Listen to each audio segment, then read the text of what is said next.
இட்லி தோசைக்கு என்னதான் புதுசா சைட் டிஷ் நம்ம ட்ரை பண்ணாலும் பாரம்பரியமான இந்த செட்டிநாடு ஸ்டைல் தேங்காய் சட்னியோட டேஸ்ட்டை அடிச்சுக்கவே முடியாது. அவ்வளவுக்கு அருமையா இருக்கும். இது செய்யறதுக்கு மிக்ஸி ஜார்ல 1 கப் அளவு தேங்காய் துருவல் எடுத்துக்கலாம். காரத்துக்கு ஏத்த மாதிரி 3 அல்லது 4 பச்சை மிளகு, இதோடைய ஒரு துண்டு இஞ்சி, 2 பல்லு பூண்டு, 2-3 சின்ன வெங்காயம், கொஞ்சம் கருவேப்பிலை, அரை கைப்பிடி அளவு மல்லி இலை,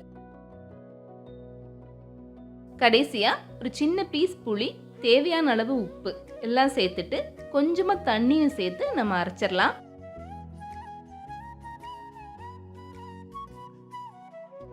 ஓரளவுக்கு இந்த மாதிரி அரைச்சி எடுத்ததுக்கு அப்புறமா நான் மிக்ஸி ஜார் அலசிட்டு அந்த தண்ணியும் சேர்த்துட்டேன். அடுத்து கடுகு, காஞ்ச மிளகாய், கருவேப்பிலை எல்லாம் சேர்த்து தாளிச்சுக்கலாம். கடைசியா இந்த தாளிப்பை சட்னியில சேர்த்தா அருமையான செட்டிநாடு ஸ்டைல் தேங்காய் சட்னி ரெடி.